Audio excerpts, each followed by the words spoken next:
Countries are divided on how to achieve their climate objectives, debating whether to rely on fossils or alternative sources of energy.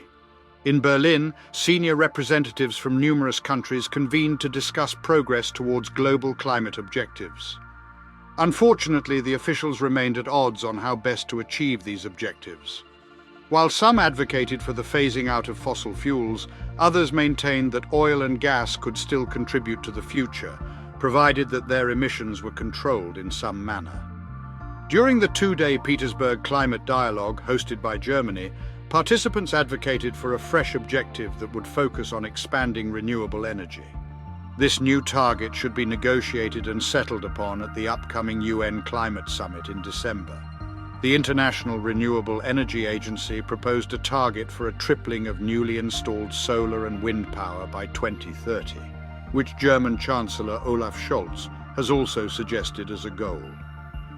Addressing a gathering of representatives from nearly 40 nations, he emphasized the significance of the move, asserting that it would serve as a definitive indicator of the direction the economy and finance are headed towards.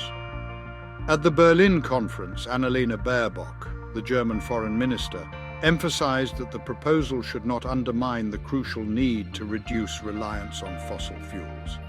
Other European countries and island nations that are at risk due to climate change also supported this stance. An immediate course adjustment must involve hastening the worldwide proliferation of renewable energy, enhancing energy efficiency, and discontinuing the use of fossil fuels, she emphasized. Dubai is scheduled to host the UN talks, and the United Arab Emirates is supportive of the idea of significantly increasing the use of wind and solar power. Nevertheless, the UAE also expressed its desire for the continued availability of fossil fuels as an option for the foreseeable future. The upcoming COP28 climate discussions will be chaired by Sultan Al Jaber, a prominent UAE official.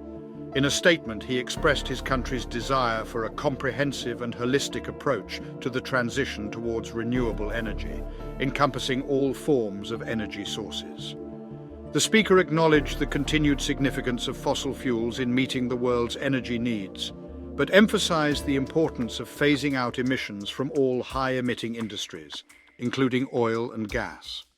The solution, he suggested, was to invest heavily in renewable energy and clean technology while working towards the eventual elimination of harmful emissions.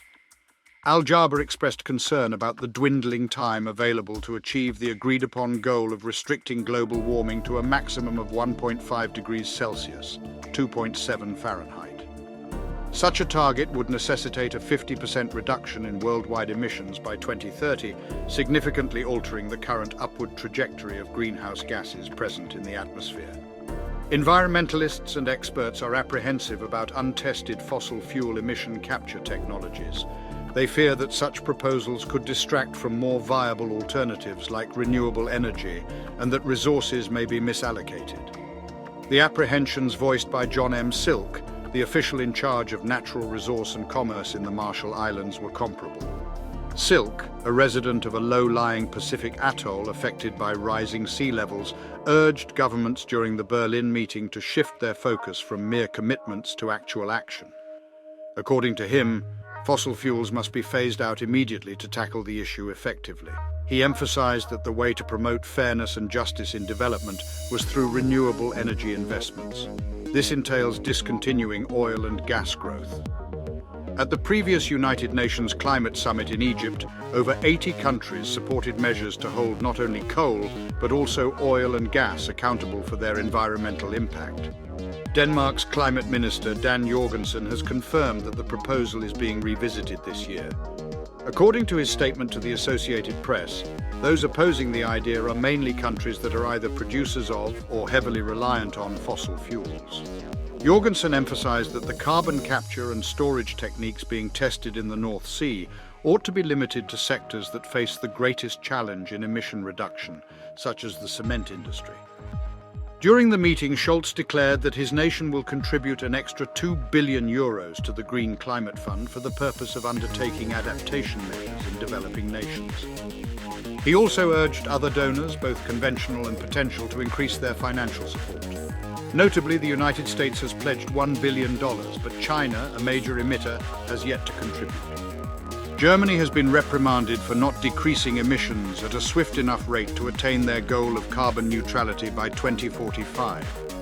Although a deficit in gas supply from Russia led to an increase in coal consumption, Scholz lamented the decision and affirmed Germany's dedication to generating 80% of its electricity through renewable sources by 2030.